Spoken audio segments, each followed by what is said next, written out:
Frequência VQV Brasil, bitches. Sejam bem-vindos a mais um Frequência VQV Brasil, aqui quem fala é o Hideki. No episódio de hoje, a gente vai trazer alguns trechos do curso de Produção e Mediação Cultural para Jovens que o VQV pôde realizar durante esse mês de agosto, em parceria com o SESC. E o tema geral desse episódio é conceituar o que é a produção e o que é a cultura. Composto de 3 trechos, de 3 aulas diferentes. O primeiro trecho, ele é nós do VQV Brasil, junto com os participantes, tentando definir um pouco sobre o que é produção. O segundo trecho já é guiado pela professora Ana Mesquita, onde ela desenha, junto com os participantes, os conceitos de cultura. E por fim, nós temos o relato do diretor Gé Oliveira sobre as suas próprias experiências de produção. Bora lá então, Thaís? Mas a proposta é a gente poder abrir os mics mesmo e falar disso, né? A construção histórica da cultura no nosso país, ela é elitizada.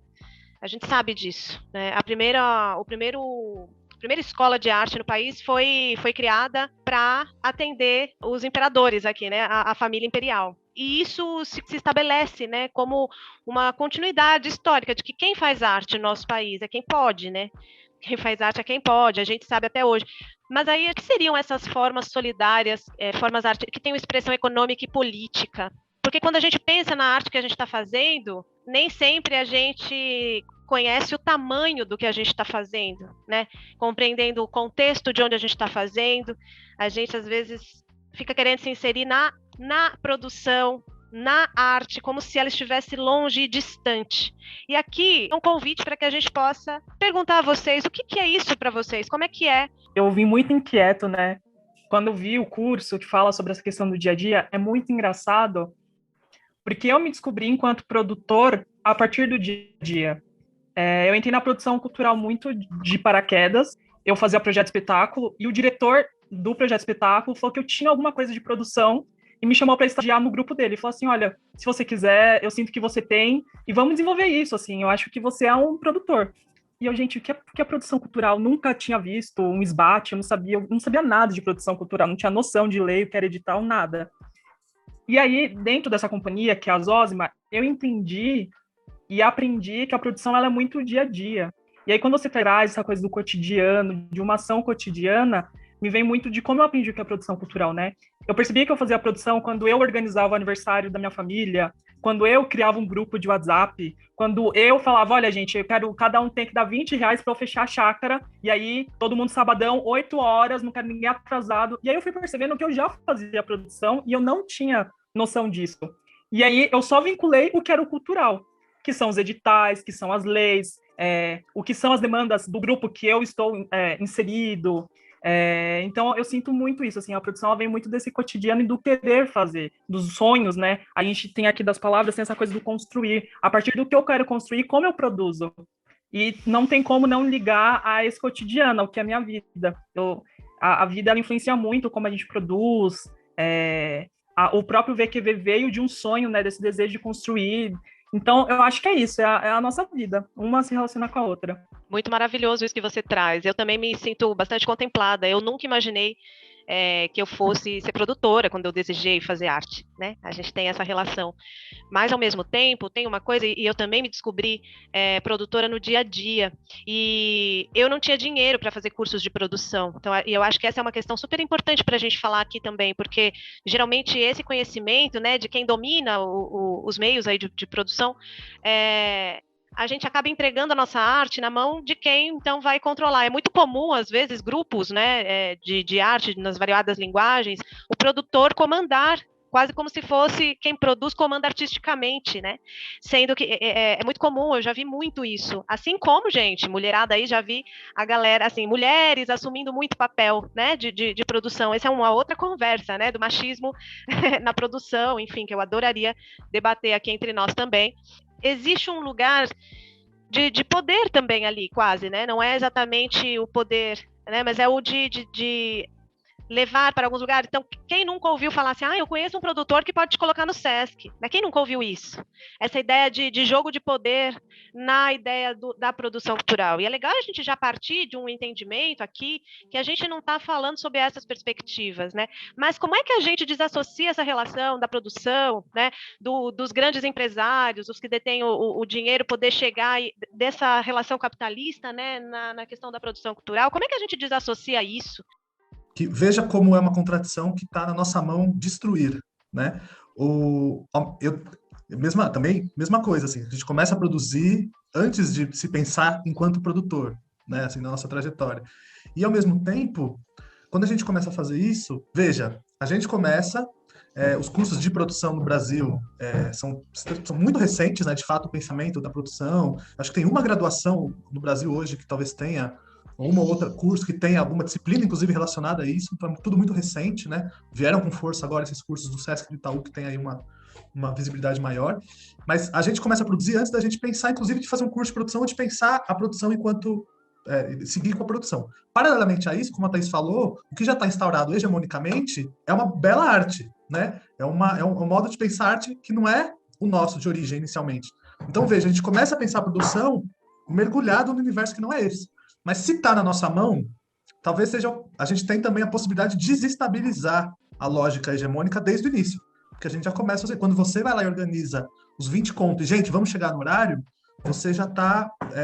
ao tomar consciência disso, você já pode começar a romper com essas lógicas hegemônicas, né? Talvez isso seja um princípio para a gente pensando, né? Eu vou aproveitar e só puxar uma fala que eu acho que isso que o Jonathan traz é super importante e é bem visibilizável, acho que nas trajetórias de muitos de nós, e especificamente na trajetória do VQV Brasil como grupo, né? Assim como a gente contou lá no começo, daqueles jovens que eram alunos do Paulo, que estiveram com a gente na produção, e aí a gente conseguiu olhar para isso, nomear e falar, não, isso que eles estão fazendo, isso que a gente está fazendo é produção, né? Assim como a gente identificar para a gente como grupo também identifica que esses jovens que tiveram com a gente no primeiro são uma produção jovem, que era um nome que a gente ainda não tinha delineado tão especificamente, né? Então, acho que para a gente chegar aqui hoje com essa proposta de curso, o caminho também foi um pouco esse, né? A gente olhar para isso e falar, não, todas as pessoas que estão envolvidas na produção do festival, na realização desse evento, dessa ação, né? Porque não necessariamente a gente trabalha com a noção de evento como uma coisa que começa e acaba num determinado período recortado, né? Tem esse caminho mesmo, né? De pensar que é um trabalho, esse trabalho de pensar de como se armam as coisas tem nome, é produção, né? Na nossa área é produção cultural.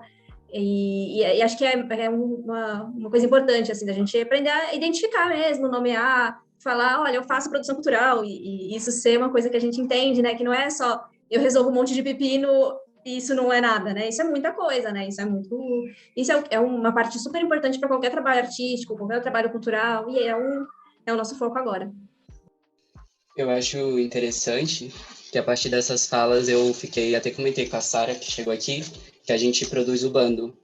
E aí eu pensei, Sara, eu tô lembrando do dia que a gente falou que iria ser produtor do bando. Porque a gente já produzia as coisas, mas era muito tipo, aí cada um vai fazendo uma coisa. Até um dia que quando a gente decidiu, a gente era do Projeto Espetáculo, e a gente decidiu que a gente deixaria o Projeto Espetáculo para prosseguir. E aí alguém teria que encabeçar essa operação, para alguém saber onde está tudo, alguém saber como funciona tudo. E aí, quando eu acho que a gente falou, vamos fazer isso, eu pelo menos, não sei a Sara, mas eu não tinha ideia do que era isso exatamente, porque a gente já fazia produção, mas ali dentro da fábrica. Não que fosse fácil, mas existe muita coisa facilitada quando você está dentro de um equipamento, quando você, de certa forma, é aprendiz daquele equipamento, então existem várias facilidades. Quando a gente pega e sai desse lugar e vai para a cidade, onde a gente não conhece as pessoas, onde a gente não conhece como as coisas funcionam de fato, é toda uma operação de entendendo como isso funciona, como que se escreve um edital. É uma conversa que eu tenho muito com as pessoas, inclusive eu escrevi uma reportagem recente, e que eu estava pesquisando como estava a produção dos coletivos na Zona Norte durante a pandemia, e aí a gente entrou muito nesse assunto de edital. A gente não sabe escrever, exatamente. A mesma gente que está escrevendo e sendo contemplado, a gente não dominou ainda. A gente ainda tem, acerta isso aqui, erra isso aqui, porque não existe uma formação tão acessível pra gente, que a gente aprenda como escreve, como que faz. E aí vem de uma questão, tipo, eu acho que edital é uma coisa que deveria ser ensinada na escola, que é uma coisa que a gente se depara, não só editais culturais de escrever uma peça, escrever alguma coisa, mas edital é uma coisa que a gente se depara em vários momentos da vida, e na escola você nem escuta essa palavra, normalmente, pelo menos eu não escutei essa palavra na escola. E aí, a experiência de produção é muito diversificada, porque não é uma função específica, você vai fazer isso aqui. Você vai fazer tudo, você vai fazendo. Tipo, esse último final de semana a gente gravou o novo trabalho do bando. E aí o que eu ficava falando com a Sara era operação de guerra.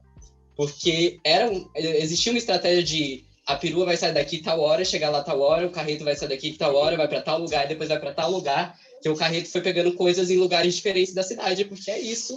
Produção, você compra umas coisas, mas as coisas você tem que pegar emprestado. Então o carreto vai pegar essas coisas no caminho e ele vai deixar já de volta. E aí, tipo, é uma operação muito maluca, assim, quando a gente para e olha assim, a gente fica, meu Deus, isso vai dar certo? Deu! Mas é muita loucura, e tipo, vários incidentes, e eu vi aí resolver perrengue. A gente já teve muita coisa que aconteceu que a gente ficou, e agora? Como que a gente faz isso? Eu acho que o auge, assim, para mim foi quando a gente fez a circulação pelas fábricas da Poiesis, e a gente tava o cenário estava na fábrica da Brasilândia, e aí a gente programou para o carreto ser no dia da apresentação, por conta de logística, o pessoal trabalhava na semana e tal. O carreto quebra quando a gente estava chegando lá. A gente estava do lado da fábrica da Cachoeirinha, chegando na Brasilândia, o carreto quebrou. E aí eu e a Sara, e agora? E aí a gente ligando que nem os loucos para carreto hoje, tem que ser tipo agora. E aí, para ir para São Luís, para a fábrica de São Luís, no extremo sul. Tipo, eu acho que é uma área que eu sou apaixonado. Eu comecei, assim, a cair de paraquedas também. Mas hoje em dia é uma área que... Ontem eu estava até falando para uma amiga, eu acabo trabalhando mais com produção, às vezes, do que como ator. Que a gente vai entrando... Atualmente eu sou estagiário de produção do Teatro Aliança Francesa. Então lá eu tenho outras experiências que é diferente você produzir um grupo e produzir dentro de um teatro. Que aí, normalmente, as coisas que você faz para mandar para um teatro, você está recebendo essas coisas. E observando é outra visão. E eu sou muito fascinado pela produção cultural. Como eu disse para o Cal, eu amo o VQV, porque a primeira edição eu fui muito como participante ali no teatro, fiquei todos os dias. E aí, na segunda edição, não tinha nada para escrever. Aí eu falei, gente, como que eu vou pedir para eles? Eu quero ir, eu quero ficar o tempo todo, mas eu não tenho nada para escrever, para mandar. Aí eles abriram o chamamento pra Jó e falei, é isso. Aí tava lá, qual hora que você pode? O dia todo, eu vou ficar aí sempre. E porque eu acho que o VQV, principalmente no segundo ano, quando eu fui com essa função de produção, é muito visceral esse negócio da produção, porque aí você vai pra cozinha, acorda o pessoal, aí corre pra cá, cadê essa pessoa? Tem que achar essa pessoa, eu nem sei quem é essa pessoa, mas eu tô procurando. Foi uma experiência muito legal a produção do VQV também, quando eu participei. E eu acho que produção é meio que isso. Você vai inventando, você vai criando. Tipo, não tem isso. Usa isso aqui, ó. É isso aqui que tem. É o que tem para hoje. Vamos se virar com isso. Oi. Eu tava ouvindo aqui vocês, né? E refletindo um pouco sobre o meu lugar, né? Minha cidade, Fortaleza. Eu vi aqui que a maioria é do Sudeste, né? Eu sou nordestino, sou de Fortaleza. E eu acho que é muito forte, né, no meu lugar, isso das festas populares na rua, né? Eu acho que é um outro espaço a ser refletido, né, sobre a produção cultural na rua. Como é que isso acontece? Como é que acontece essa produção também na periferia, né?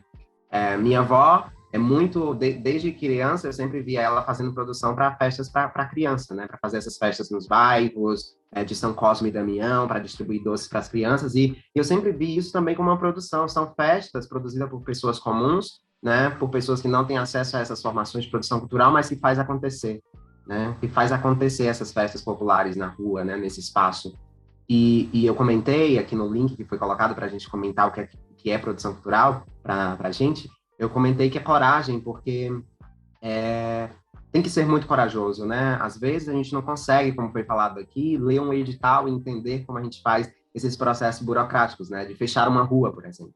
Fechar uma rua é um processo muito burocrático, né? Você precisa ir atrás e assinar papéis e tudo isso, mas às vezes na marra tem gente que fecha uma rua sem essa permissão, porque sabe que não vai acontecer teu evento se você não fechar, né? E aqui lá em Fortaleza se faz assim, tem alguns eventos que simplesmente as pessoas conversam, olha, eu vou fechar aqui tua rua, o pessoal pode fechar, e aí pronto, fecha a rua e faz o evento, e aí a produção faz acontecer e assim vai indo, né? Então, eu acho que é um espaço também para a gente refletir, né, sobre essas produções que são feitas aí com a força e a coragem, né? Eu acho que isso é bacana também, isso é a base da cultura popular no Brasil, é o carnaval que acontece no meio da pista, né? É o maracatu que acontece no Nordeste do nosso país, são as festas populares que estão aí sendo feitas e não deixa de acontecer se não souber ler um edital.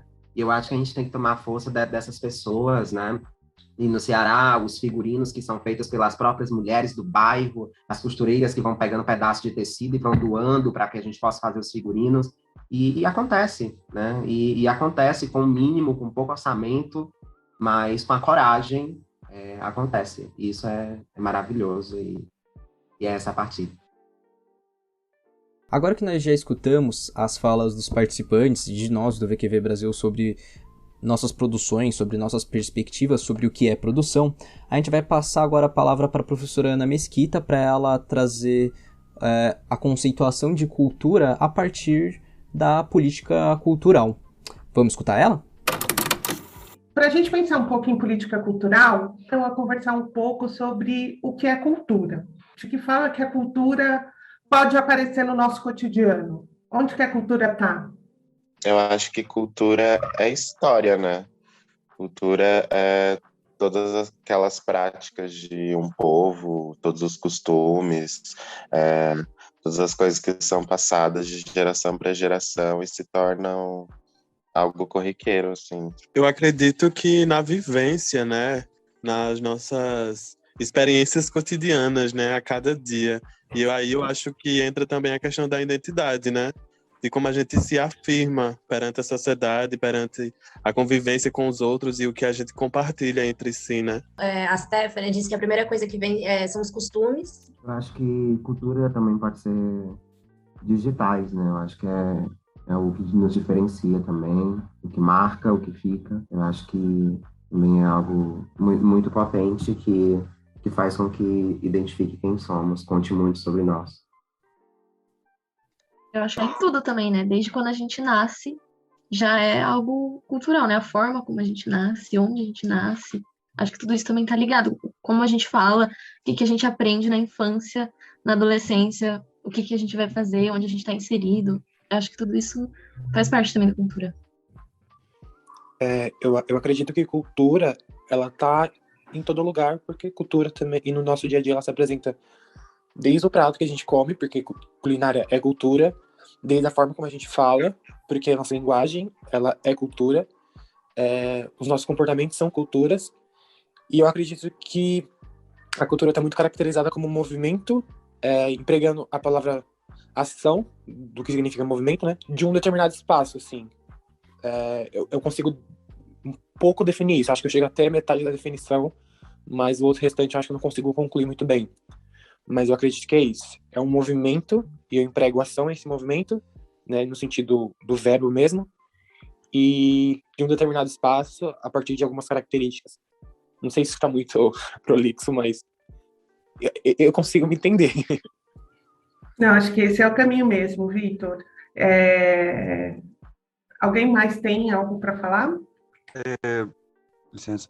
Eu gosto muito dessa definição de enquanto uma manifestação que nos traga a identidade, né? Foi dita a palavra identidade de um grupo, e eu gosto muito do exemplo da comida, porque diz que algo que é um alimento, né? Para deixar de ser alimento e passar a ser considerado comida, precisa ser reconhecido por aquelas pessoas. Então, é algo cultural, né? É algo que terá identificação. A Fernanda disse que a cultura está nos livros, nas nossas crenças do dia a dia, tipo o lance de bater 3 vezes na madeira. A forma que vivemos é cultura, né? Diz a Fernanda. A Leide fala que é uma coisa que está muito ligada ao nosso território também. Eu acho que também tem muito uma coisa do cultivo, né? A cultura do cultivar algo. E eu acho que tanto enquanto pessoalmente, quanto em sociedade, a cultura está nesse lugar daquilo que a gente cultiva no coletivo e no individual. cultura é ancestral, né? Algo que a gente já nasce ali dentro daquilo, e a partir das coisas que a gente vai se identificando, a gente também modifica, né, essa cultura e agrega e subtrai. É muito sofisticado o conceito de vocês de cultura, né? Esse conceito que vocês trazem é um conceito relativamente novo do entendimento do que é cultura. Nem sempre foi assim. Algumas definições sobre cultura, para a gente poder entender de que forma as políticas culturais se organizam, é preciso entender quais são os conceitos de cultura existente e quais são os conceitos de cultura hegemônicos, né? Então, nem sempre esse conceito de cultura que vocês trouxeram para mim, ele foi o totalmente aceito numa sociedade ocidental e que estava organizando o seu pensamento, né? Então, eu trago existem duas correntes, talvez mais, mas acho que tem duas correntes principais que a gente pode pensar o conceito de cultura, que elas são concorrentes entre elas, né? Então, a gente tem um primeiro conceito que a gente chama de conceito sociológico de cultura, que é a cultura como grau de avaliação de uma civilização. Esse conceito ele surge lá no Iluminismo, com a Revolução Francesa, e de que é um conceito baseado nas belas artes, e a régua para medir a civilidade de um povo é a régua das belas artes europeias. Então, quando os europeus passam a colonizar as Américas, a África, o que eles olham para aquelas pessoas que estão ali? Que são pessoas incultas, não civilizadas. Por quê? Porque a civilidade estava dentro de a cultura era uma forma de avaliar o grau de civilidade de um povo. Então, as culturas indígenas, as africanas, mesmo as asiáticas não eram consideradas civilizadas, porque o grau para eles medirem isso, a régua, era uma régua baseada nas belas artes, pintura, música clássica e tudo mais. Quando a gente chega ali no começo do século XX, a gente tem uma virada, né? Por conta do desenvolvimento mesmo dos estudos, né? A própria sociologia, a antropologia começou a andar mais e começou a olhar com outro olhar para todas essas civilizações, porque todas elas são civilizações, né? Que os europeus conquistaram, né? Conquistaram não, né? Escravizaram, basicamente, tomaram a força, né? E começaram a pensar outros conceitos de cultura. Então, a partir daí, começa a surgir um outro conceito de cultura, que é o que a gente chama de conceito antropológico de cultura, né? Bem simples, assim, essa divisão para a gente poder entender. E essa forma de entender a cultura mais antropológica é tudo isso que vocês falaram hoje. Então, eu trago aqui uma citação da Marilena Chauí, que é uma filósofa brasileira, que ela fala que cultura como produção e criação da linguagem, alguém falou aí da nossa língua, da religião, da sexualidade, dos instrumentos e das formas de trabalho. Patrimônio material aqui, né? Não sei se vocês sabem, mas patrimônio material tem mais a ver com o modo de fazer do que com o produto em si, né? Dos modos de habitação, do vestuário e da culinária, falamos de culinária, das expressões de lazer, da música, da dança, dos sistemas de relação de poder. A forma como a gente nasce, né, é cultural, por quê? Porque está totalmente banhada de uma relação de poder do patriarcado, né? De guerra e paz, da noção de vida e de morte, ou seja, é um conceito extremamente ampliado do que é a cultura, né? E é justamente esses dois conceitos que são, digamos assim, concorrentes, que vão ditar de que forma que as políticas culturais estão organizadas. E a gente vai comparar muito com o que está acontecendo hoje no Brasil. Porque hoje o governo Bolsonaro olha para a cultura como grau de civilização. E esse olhar da cultura como grau de civilização, ele está começando a mudar os documentos para que isso apareça. Agora que escutamos a fala da Ana, vamos passar para a fala do Gé, do diretor, Gé Oliveira, onde ele vai trazer algumas das suas experiências com suas produções culturais, principalmente falando do Gota d'Água Preta e especificamente falando da sua apresentação no Teatro Municipal de São Paulo. Vamos conferir? E era isso, meu. Tava eu lá montando, desmontando cenário, primeiro a chegar, o último a sair, porque é isso. No Gota d'Água a gente tinha essa relação de elenco, as pessoas chegavam para fazer seus trabalhos artísticos e a gente conseguia ter, dentro desse parâmetro, esse mínimo de dignidade, porque também não tô aqui fazendo uma ode ao trabalho exaustivo que a gente tem que fazer, porque não é o ideal ficar carregando cenário, montando cenário. Se eu pudesse não fazer isso, eu faria. Por outro lado, eu me sinto muito enriquecido de poder fazer isso. Eu sei exatamente quanto cada volta do parafuso ali dá.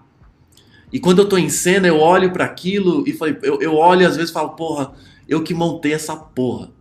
Sabe assim? Montei artisticamente, montei ali batendo martelo, montei mesmo, sabe assim? E isso, puta, é isso. Eu não tô alienado do modo de produção. Eu sei exatamente ali de cada grampo. Agora, é cansativo, é oneroso. É isso, acabava a apresentação, as pessoas estavam decidindo onde ia jantar, eu tava lá carregando cenário. Faz parte, né? Não tinha como ter essa mão de obra. E eu acho rico isso. O Coletivo Negro, a gente carregava tanto cenário que era um trauma, assim. Qualquer dinheirinho que a gente tinha, quando a gente podia, a gente contratava alguém para ajudar, porque dava calafrio, assim, só de pensar. E a gente tinha uma peça que a gente usava 16 bancos, e carregar aqueles 16 bancos... A gente levou esses bancos para Salvador, no avião. Era uma loucura, assim. Cada história. Mas histórias da precariedade, né? Mas que fortalece também. Eu acho que em alguma instância você passar por isso é saudável. Em alguma instância. Mas é isso. E aí o municipal. O municipal foi emocionante, né, meu? Foi legal fazer, legal estar lá com aquela peça, foi um momento bonito, assim, catártico. Acho que foi uma das coisas mais catárticas, assim, que eu vivi no teatro. Uma das mais. Foi muito bonito o que aconteceu ali, porque, pô, não é todo dia que você tem mais de 1000 pessoas assistindo a mesma coisa ali juntos, né? No caso, assistindo uma produção sua, né? Isso não é cotidiano. E naquele espaço, tudo que aquele espaço representa, o conflito que tinha entre os nossos corpos e aquele espaço, só isso eu já achava interessante, assim, de estar ali com aquela produção, falando aquelas coisas, e ver o público, tipo, pô, minha mãe pôs o pé naquele lugar a primeira vez para me assistir, sabe assim? Essas coisas para mim eram muito tocantes, assim, de ver. Mais do que tá lá fazendo a peça necessariamente, sabe? Porque, beleza, meu, a gente não precisa do municipal. O municipal precisa mais da gente do que a gente dele. Mas, né, é uma barreira que se quebra nesse sentido simbólico, é interessante de pensar. Né, o Emicida faz toda aquela ode, né, ao municipal, e acho que é até um ponto para se pensar sobre, né, por que o municipal é tão importante assim, porque é isso, né, é uma quebra de paradigma. Então a gente ainda tá correndo atrás dessas coisas, né, de ocupar lugares que não eram pra gente. Então quando a gente ocupa tem que celebrar mesmo, porque é um furinho na bolha que a gente consegue fazer, né. E depois essa bolha já é rapidamente remendada, né? Mas fica lá a marca daquele furinho, né? Que a gente fez. Porque é isso, né? Foi uma apresentação numa segunda-feira. Quantos grupos pretos tiveram essa possibilidade? Pouquíssimos, né? Então é ainda o caráter de exceção, ainda, né? Mas ainda assim a bolha foi furada. Então é de se comemorar, como o Emicida fez ali naquele documentário. A gente também tem registros muito bonitos daquela noite. Foi emocionante, foi legal. Mas do ponto de vista da produção, foi uma das produções mais chatas que eu já fiz. Porque realmente o diálogo ali é muito difícil.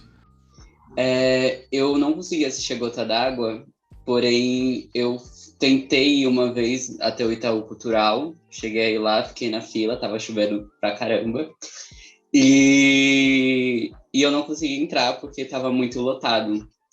E eu lembro de, apesar de estar frustrado por não ter conseguido entrar, estar feliz pelo espetáculo estar lotado, porque a gente sabe que é uma questão aqui no Brasil, em São Paulo, conseguir que os espetáculos lotem, porque não existe essa cultura de ir ao teatro, não é tão forte, por diversos motivos, diversas faltas de incentivo das pessoas de conhecerem o acontecimento teatral. Então, eu queria só comentar que, apesar de ficar frustrado por não conseguir entrar, eu fiquei muito feliz pelo espetáculo estar lotado. E obrigado pelas falas hoje. É isso, eu que agradeço a todas as pessoas, né? Todas vocês e todos vocês que estão aqui. Muito obrigado pela possibilidade do diálogo, né? E espero ter contribuído aí com as reflexões e que a gente possa ter instâncias de possibilidades, né? E é isso aí, vamos nós. Obrigado mais uma vez, bom dia para vocês, boas atividades e que a gente se encontre fisicamente em breve para celebrar. E é isso, gente. O episódio do Frequência VQV Brasil vai ficando por aqui. Espero que todos tenham gostado do episódio. Espero que todos estejam preparados, pois o VQV Brasil já está acontecendo. O festival estará começando no dia 14 de setembro e terá seu encerramento no dia 26, com uma programação muito legal. Fiquem de olho que no dia 30 será a abertura das inscrições para as oficinas do festival. E espero mais uma vez que vocês tenham gostado do episódio. Até já, gente.